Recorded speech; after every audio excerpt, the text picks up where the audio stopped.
Ok, vamos lá mais uma vez então comentar um pouco sobre dentro do tema funções. Vamos falar um pouquinho da função de grau 2, né? Função de grau 2.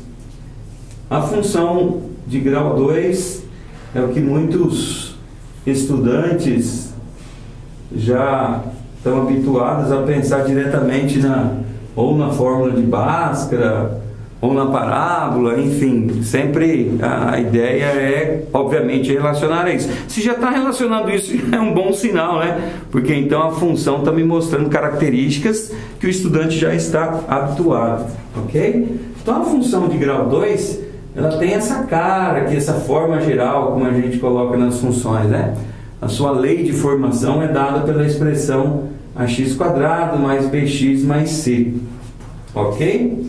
Num determinado exemplo, vamos direto para o exemplo aqui para você entender alguns conceitos básicos, né? Se eu chegar uma função aqui do tipo, vamos usar uns termos aí, x² menos 10x mais 24 é uma função, ou x² menos 5x mais 6 é outra função, e assim vai, né?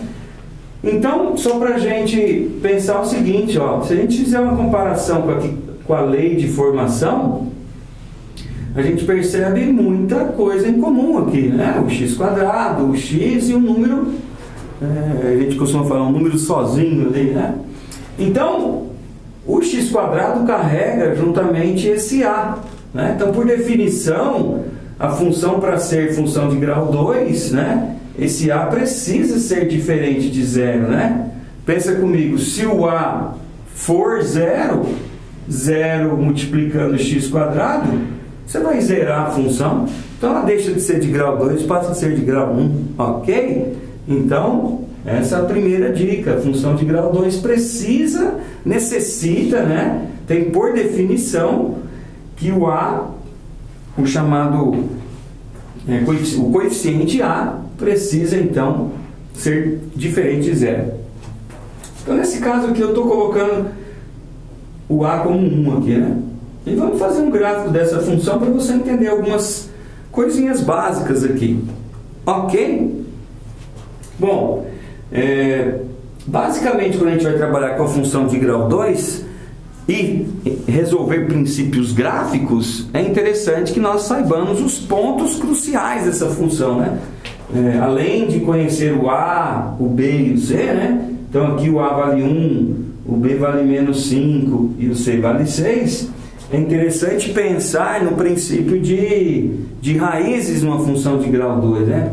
As raízes de uma função de grau 2 são aqueles valores que você determina quando a maioria por hábito resolve uma equação de grau 2, ou por fórmula de Bhaskara, que é muito conhecida no Brasil, muito prática, ou pelos princípios de Girard, soma e produto, enfim, ou por tentativa, tá? Tem muita gente que às vezes vincula o uso de fórmulas numa função, mas saibam vocês que para resolver uma equação, lá nos primeiros princípios da antiga Babilônia, era fazer jogadas de memória, né? Então você atribui valor para x, né? Por aqui 1 ao quadrado, menos 5 vezes 1, mais 6.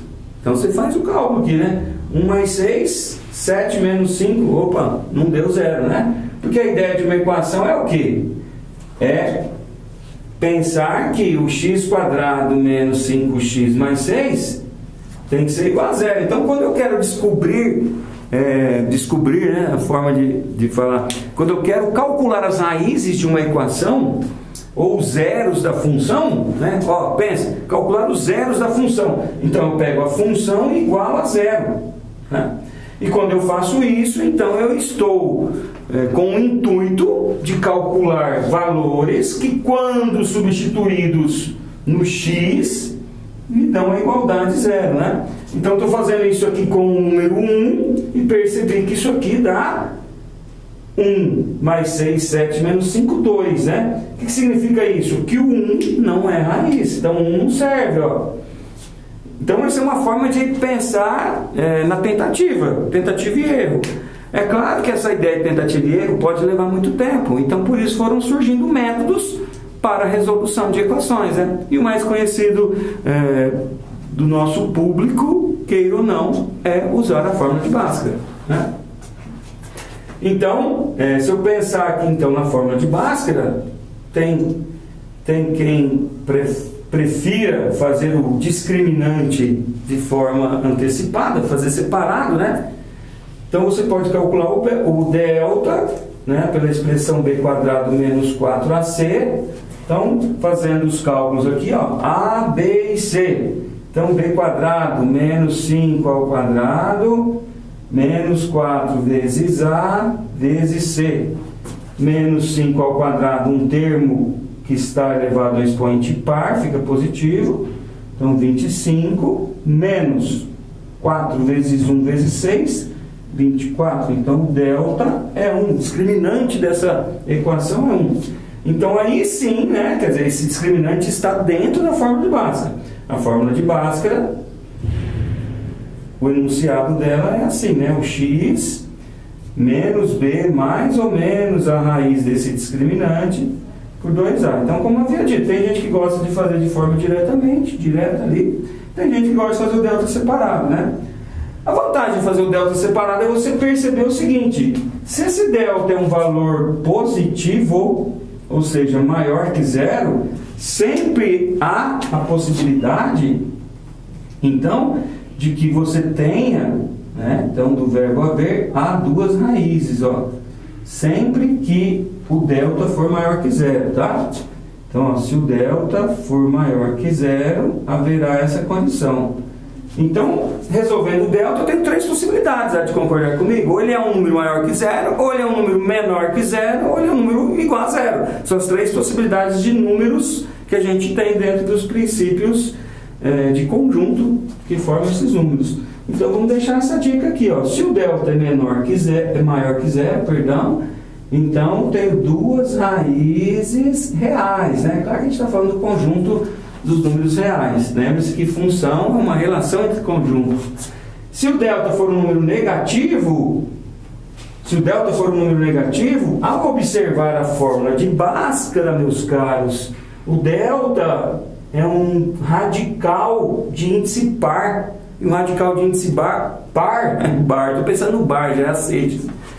No radical de índice par, há necessidade dentro dos conjuntos dos números reais que esse número seja positivo. Então, se o delta for negativo, então a gente faz esse comentário: não existem raízes reais, né? Reais, tá? No sentido do conjunto dos números reais, tá bom? É claro que lá posteriormente você vai estudar os números imaginários, aí lá existe uma possibilidade disso, né? Mas aqui a gente estuda as funções dentro do conjunto dos números reais. E se o delta for um número igual a zero, perceba na fórmula de Bhaskara, raiz de zero é zero. Então, isso aqui deixa de existir se o delta for zero. Aí o x vai obedecer um valor só, né? Ou, basta, se a gente pensar assim, existem duas raízes iguais, ou seja, uma só, né? Então, aqui eu tenho duas raízes iguais, tá? Então, se eu tenho duas raízes iguais, eu tenho o princípio de um valor, né? Duas raízes iguais, um valor só. Beleza? Então, tem essa possibilidade. Então, resolvendo aqui, ó, vamos terminar aqui.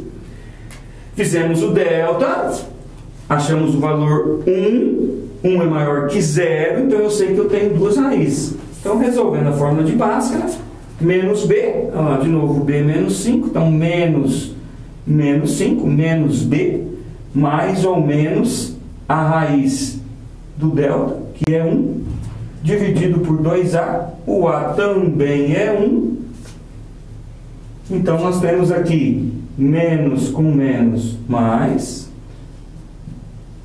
ou menos é porque eu vou usar uma raiz com sinal de mais e outra com sinal de menos, no efeito do cálculo para Bhaskara, né? Então eu tenho esse cálculo. Aí eu separo aqui, ó. Quando eu chego nesse momento, eu separo 5 mais 1, 6 por 2 dá 3. 5 menos 1, 4 por 2, 2. Então, aqui estão as raízes dessa equação de grau 2, né? Que são os zeros da função que a gente pegou aqui. Ok? Tranquilo? Então, vamos pensar. Na função, eu tenho uma noção de relação entre grandezas. X e Y, no caso, a gente está utilizando essa linguagem, né? Então, a ideia de achar as raízes é com o intuito também de resolver e fazer o esboço do gráfico dessa função, né? Então, podemos fazer aqui o gráfico. Então, vamos e me acompanhe aqui, ó. O gráfico da função de grau 2. Vou colocar aqui, cabe aqui tranquilamente. XY. Então, esses pontos característicos que a gente comentou na função, basta a gente fazer a análise deles aqui, ó. Volto aqui nessa função, né? No caso aqui a equação. E assim, ó, se eu zero x, me sobra o número 6. O 6 é o C da nossa função aqui, da nossa equação, né? Então, o 6 quer dizer que quando o x for 0, o y é 6. Então, você vem aqui no gráfico, ó, se o x é 0, o y é 6. E marca aqui o número 6. Certo? Da mesma forma, eu analiso as raízes. O que são essas raízes na prática? Vamos pensar um pouquinho? Quando eu peguei a função, igualei a 0. Então, quer dizer que o y é 0. Ó, acompanha, ó. Isso igual a y igual a isso. Então, isso igual a 0. Então, o y é 0. Se o y é 0, me determinou, nesse caso, 2 valores para x. Então, você vai lá no eixo x e marca esses 2 pontos. Então, aqui, mais ou menos, temos o número 1, o número 2, o número 3, né, o número 4, enfim.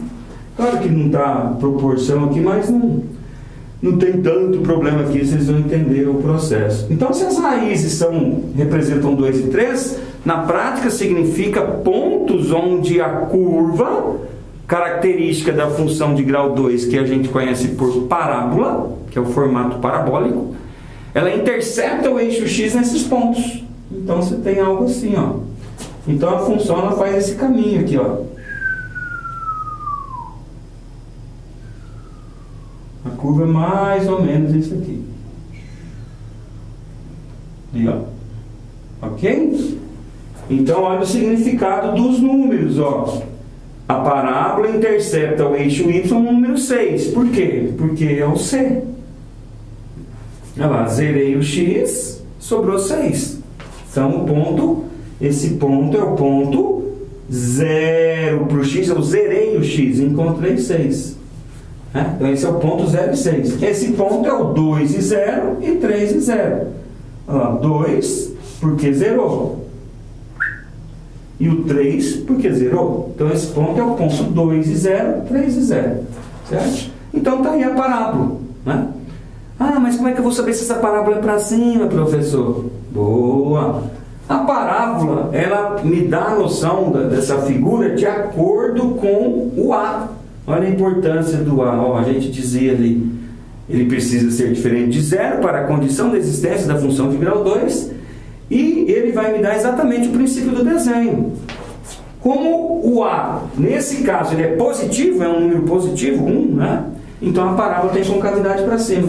Então a gente faz um esqueminha assim, ó. Sempre que o A for positivo, você tem um lindo sorriso. Ok? Quando o A for negativo, você tem uma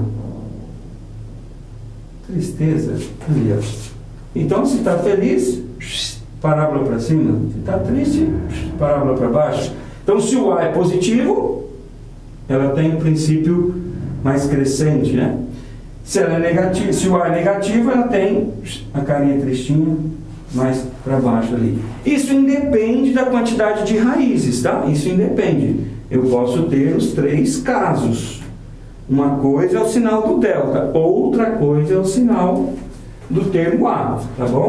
Então, se você parar para pensar, eu posso ter gráficos assim, ó. Olha só, parece estranho. Ah, mas a parábola não tocou o eixo X. Claro, quando que uma parábola não toca o eixo X? Quando o delta é menor que zero, ó. Não existem raízes reais. Ou seja, existe o gráfico, olha lá, o termo C está aqui, mas não há raízes reais. Então aqui, a única coisa que eu posso afirmar é que o A é maior que zero. Ok? Da mesma forma, eu posso ter um gráfico assim, ó. Uau. Então aqui eu tenho o plano cartesiano, olha lá, o termo C, né? Porém aqui o A é menor que zero. Então nesses dois casos, o que acontece com o delta? O delta é negativo, ó. O delta é negativo. Ok? Ah, se o delta for positivo? Se o delta for positivo, eu tenho esse caso, né? Ali, ou um caso específico invertendo a parábola. Aqui, ó. Olha lá, o delta é positivo, mas o A é negativo. Então aqui o delta é maior que zero, o A é menor que zero, né? Mas professor, faltou um delta igual a zero, então raízes iguais. Então quando o delta é zero, vamos lá de novo, quando o delta é zero, as raízes são iguais. Ou seja, o x, ao resolver a fórmula de Bhaskara, ele vai se igualar aqui. Então x1 igual a x2. Então tem casos assim, ó. Se o delta é igual a zero, eu tenho uma possibilidade dessa fórmula.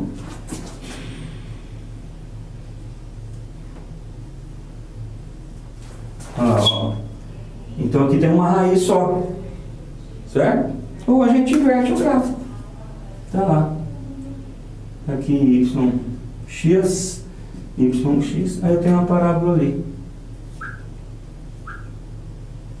Ok? Então aqui, ó. Então nesses dois casos, o delta é igual a zero. Eu tenho apenas uma raiz real. Ok? São coisas básicas da função de grau 2. Tranquilo? E esse ponto, ó, aproveitar o nosso gráfico aqui. E esse ponto onde a parábola chega ao valor mínimo, ou nesse caso, que a parábola chega ao valor máximo, ele é conhecido como o vértice da parábola. É o ponto onde a curva muda o seu sentido, né? Aqui ela está decrescendo, chegou no vértice, ela cresce. Aqui ela está crescendo, chega no vértice, ela diminui. Então esse vértice também é chamado de ponto de mínimo, ó, ou valor mínimo, quando a parábola é para cima. Ó, pensa numa montanha agora, ou num morro, esse valor é chamado valor máximo. Acho que fica bem característico a ideia de você falar máximo. Máximo está lá em cima, então parábola para baixo. Mínimo, como se fosse uma depressão aqui lá embaixo. Ok?